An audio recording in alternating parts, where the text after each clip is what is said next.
ना स्टूडेंट, अब हम लोग क्या डील करने जा रहे हैं, जनरल इक्वेशन ऑफ स्फीयर। तो अगर सेंटर पता है, रेडियाई पता है, तो आप निकाल सकते हैं। और अगर आपके पास इक्वेशन ऑफ स्फीयर दे रखी होगी तो किस तरह से सेंटर और रेडियाई निकालते हैं। अगर इन जनरल अगर 0 0 0 ओरिजिन जो है आप उसका सेंटर नहीं रखा होगा, तो हम हमेशा जनरल इक्वेशन ऑफ स्फीयर के हेल्प से ही उस टाइप के प्रॉब्लम को डील करते हैं। तो आइए स्टार्ट करते हैं general equation of A sphere. तो जनरल इक्वेशन ऑफ स्फीयर को समझने के लिए पहले सर्किल की जनरल इक्वेशन हम लोग रिकॉल कर लेते हैं। सर्किल की जनरल इक्वेशन क्या होती थी, x square plus y square plus 2gx plus 2fy plus c equals to 0। ये हमारे लिए सर्किल की जनरल इक्वेशन होती थी। और अगर ये सर्किल की जनरल इक्वेशन होती थी तो इसका सेंटर क्या होता था, minus G minus F, and radii क्या होती थी, under root G square plus F square minus C. तो सर्किल 2 डायमेंशनल कॉन्सेप्ट को ही हम क्या करेंगे, एक्सटेंड करेंगे। अब यहाँ आपको दिख रहा है कि एक्स स्क्वायर और वाई स्क्वायर कोफिशिएंट 1 है, यानी कि इक्वल कोफिशिएंट होना चाहिए। और साथ ही साथ एक्स का कोफिशिएंट है, वाई का कोफिशिएंट है, लेकिन एक्स वाई का कोफिशिएंट नहीं है। ये क्लियर हो गया, एक्स वाई का कोफिशिएंट नहीं है सर्किल में। तो जनरल इक्वेशन ऑफ स्फीयर में क्या क्या कोफिशिएंट नहीं होगा, एक्स वाई नहीं होगा, वाई जेड नहीं होगा, एक्स जेड नहीं होगा। तो आप जनरल इक्वेशन ऑफ स्फीयर को क्या लिख सकते हैं, x square plus y square लिख सकते हैं, 2gx 2fy ले, या अनदर नोटेशन भी यूटिलाइज कर सकते हैं हम लोग। तो हम लोगों ने क्या रिप्रेजेंट किया जनरल इक्वेशन को, x square plus y square plus 2lx plus 2my plus 2nz plus d equals to 0। तो यहाँ पे किस कॉन्सेप्ट को यूटिलाइज किया कि सिंस 2 डायमेंशन में एक्स वाई नहीं था, तो यहाँ पे 3 डायमेंशन में एक्स वाई नहीं होगा, वाई जेड नहीं है, वाई जेड का कोफिशिएंट नहीं होगा, साथ ही साथ एक्स जेड का कोफिशिएंट नहीं होगा। सिंपली एक्स का कोफिशिएंट होगा, वाई का कोफिशिएंट होगा, जेड का कोफिशिएंट होगा, और यहाँ पे अगर देखा जाए तो एक्स वाई जेड का भी कोफिशिएंट नहीं होगा। ये सब सारे कोई कोफिशिएंट नहीं होंगे, सिंपली एक्स का कोफिशिएंट होगा, वाई का कोफिशिएंट होगा, जेड का कोफिशिएंट होगा, और साथ ही साथ एक्स स्क्वायर वाई स्क्वायर और एक कांस्टेंट टर्म होगा। तो इस इक्वेशन को हम लोग जनरल इक्वेशन ऑफ स्फीयर कहते हैं। अब इस सर्किल में हमें सेंटर और रेडियाई पता चल जाता है। नाउ इस पर्टिकुलर सर्किल स्फीयर के इक्वेशन में किस तरह से इसका सेंटर और रेडियाई कैलकुलेट करेंगे। तो स्टूडेंट, हमने सेंटर रेडियस फॉर्म के लिए स्फीयर की इक्वेशन क्या देखी थी। तो ये हमारा सेंटर रेडियस फॉर्म था, जिसका सेंटर क्या था हमारा x1 y1 z1 था, और रेडियाई क्या था आपका r था। ये सेंटर था, ये रेडियाई क्या था r। नाउ ये एक्सप्रेशन हमारा जनरल इक्वेशन है, और ये एक्सप्रेशन में हम जानते हैं कि इसका सेंटर x1 y1 z1 है और रेडियाई r है। तो इसको एक बार क्या कर लेते हैं, एक्सपैंड कर लेते हैं, और फिर हम क्या करेंगे, कंपेयर करेंगे। तो जैसे ही एक्सपेंड करेंगे, अगेन a माइनस बी का whole square, A square plus B square minus 2ab, इस टाइप से हम एक्सपेंड कर दें तीनों टर्म को। ऐसा हमने एक्सपेंड कर लिया। अब x square Y square Z square को हम लोग सारे टर्म्स को क्या कर ले, सबसे पहले लिख ले।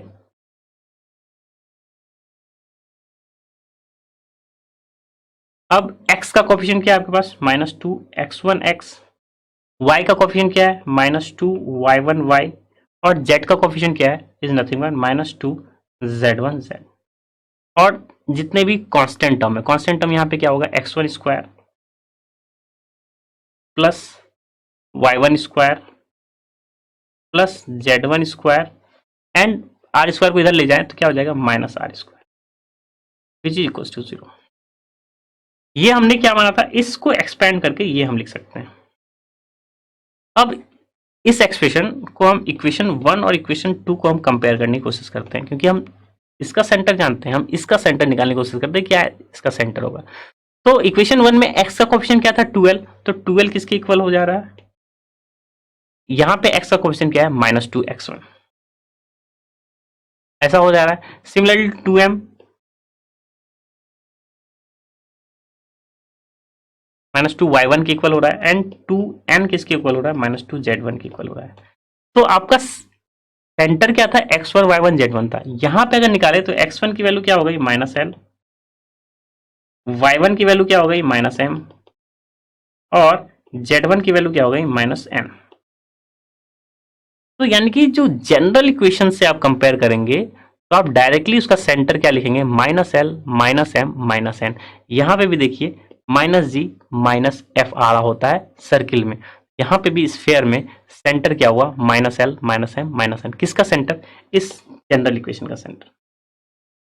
तो आप जनरल इक्वेशन से हमेशा जो गिवन इक्वेशन है उससे क्या करेंगे, कंपेयर करेंगे और फिर एल एम एन की वैल्यू निकाल लेंगे और फिर minus L minus M minus n करेंगे तो आपका सेंटर आएगा। तो सेंटर क्या हो जाता है हमारे लिए, minus L minus M minus n. Now compare करके ये तो निकाले, नाउ कांस्टेंट को कंपेयर करेंगे। कांस्टेंट इन द सेंस यहाँ पे क्या था, प्लस टी, ये तो कांस्टेंट था टी, और यहाँ पे क्या है, ये पूरा एक्सप्रेशन। तो डी की वैल्यू क्या है आपके पास, X one square plus Y one square plus Z one square minus R square, यही है। तो आर स्क्वायर, आर ही आपका रेडिया था, तो आर स्क्वायर की वैल्यू एक तरफ कर लें,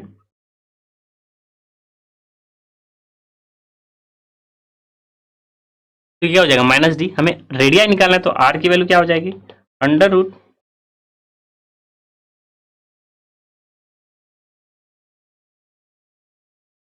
ये हमारा रेडिया हो जाएगा। तो अगर आप सर्किल की इक्वेशन में देखें तो क्या था, G square plus F square minus C constant term.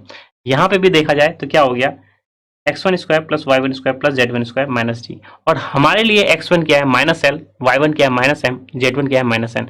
तो दैट मीन्स जो आर की वैल्यू आई वो क्या आई, L square plus M square plus N square minus T. तो दैट मीन्स सेंटर क्या होगा जनरल इक्वेशन का, minus L minus M minus N, और रेडियाई हम क्या निकाले जनरल इक्वेशन के हेल्प से, under root L square plus M square plus N square minus T. तो दैट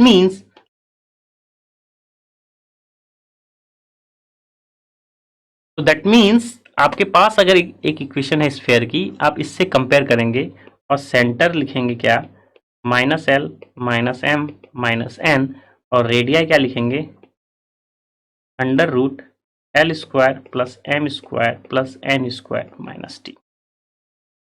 तो ये आपका सेंटर और रेडियाई कैलकुलेट हो जाएगा जनरल इक्वेशन से कंपेयर करके। 10, अगर हमारे पास जनरल इक्वेशन है सर्किल का, x square plus y square plus z square plus two l x plus two m y plus two n z plus d equal to zero, इस इक्वेशन से कंपेयर करके आप क्या निकालेंगे, एल एम और एन की वैल्यू निकालेंगे। और जैसे ही एल एम एन की वैल्यू निकालेंगे आप सेंटर क्या लिखेंगे, minus L minus M minus N, और आपका radii, radii nothing but under root L square plus M square plus N square minus d. So that means compare करेंगे general equation से, कभी भी अगर जनरल इक्वेशन के फॉर्म में दे रखा हो या इक्वेशन ऑफ स्फीयर को, इससे हम कंपेयर करके और हम सेंटर और रेडिया इजीली हम क्या कर सकते हैं, निकाल सकते हैं, इवेलुएट कर सकते हैं। अगेन ये जो एक्सप्रेशन है सेंटर और रेडिया, ये किस कॉन्सेप्ट से आया है, सेंटर और रेडियस फॉर्म के ही कॉन्सेप्ट से आया है, क्योंकि वहां पे हम x1 y1 z1 सेंटर मान लिए थे, रेडिया आर मान लिए थे, बस उसको एक्सपेंड किए और कंपेरिजन से हमने सेंटर और रेडिया का फॉर्मुलेशन एल एम एन और डी के फॉर्म में लिख लिए। नहीं, आइए स्टूडेंट अब हम एक एग्जांपल देखते हैं और इसी को अप्लाई करते हैं सेंटर और रेडिया निकालने में, स्फीयर अगर दिया रखा हो तो। सपोज हमारे पास एक क्वेश्चन है, हमें सेंटर एंड रेडिया निकालना है फॉर द गिवन स्फीयर। तो अगेन अब ये जो इक्वेशन है स्फीयर का, ये डायरेक्ट आप सेंटर और रेडियस को निकाल नहीं सकते हैं, क्योंकि सेंटर रेडियस फॉर्म इसमें अप्लाई नहीं होगा। तो क्या फॉर्म अप्लाई होगा, जनरल इक्वेशन ऑफ स्फीयर। सबसे पहली बात तो जनरल इक्वेशन ऑफ स्फीयर लिख लेते हैं और उससे कंपेयर करने की कोशिश करते हैं। तो ये हमारा जनरल इक्वेशन ऑफ स्फीयर है। अब यहाँ पे स्टूडेंट गलती करते हैं, क्योंकि ये 12 यहाँ से कंपेयर कर लेते हैं, लेकिन आपको ये देखना है कि क्या एक्स स्क्वायर वाई स्क्वायर और जेड स्क्वायर का कोफिशिएंट 1 है या नहीं है।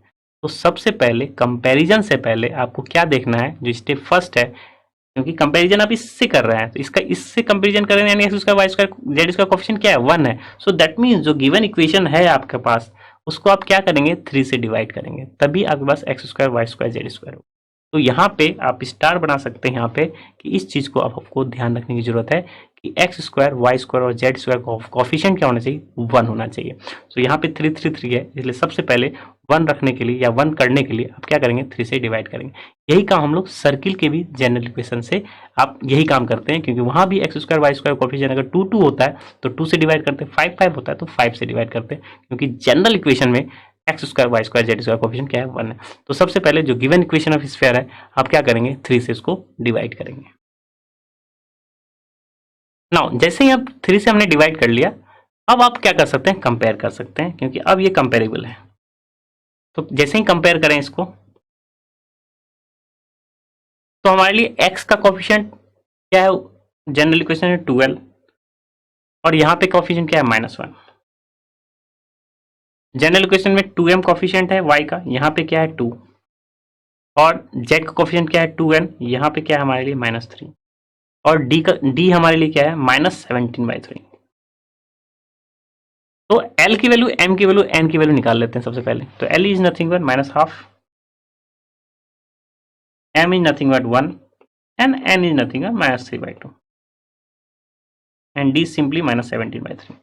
तो जैसे ही एल एम एन निकलता है तो सेंटर तो इजिली हम निकाल सकते हैं। तो सेंटर क्या होता है हमारे लिए, जनरल इक्वेशन के लिए सेंटर क्या है -l - m - n।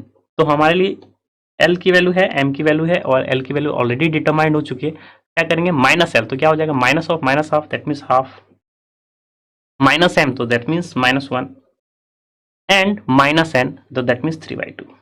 ये हमारा क्या हो जाएगा सेंटर। नाउ अब हमें क्या निकालना है रेडियाई। तो रेडियाई का फॉर्मेशन क्या है √L² plus m² plus n² minus D, L² plus m² plus n² minus D. यही हम लोग फॉर्मुलेशन देखें, L² plus m² plus n² minus D का स्क्वायर रूट। तो L और M N की वैल्यू ऑलरेडी है, D की वैल्यू भी हम लोग कंपेयर करके निकाल चुके हैं। बस इन सब चीज़ों को क्या करेंगे यहाँ पे पुट कर दें और फाइनली सिंप्लीफाई कर लेंगे, तो हमारे लिए क्या हो जाएगा रेडियस हो जाएगा।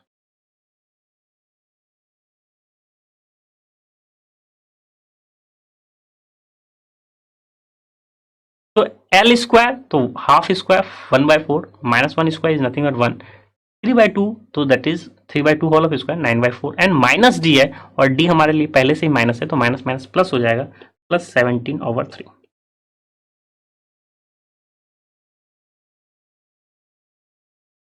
तो आफ्टर सिंप्लीफाइंग हमारे लिए रेडियस क्या हो गया √59/12।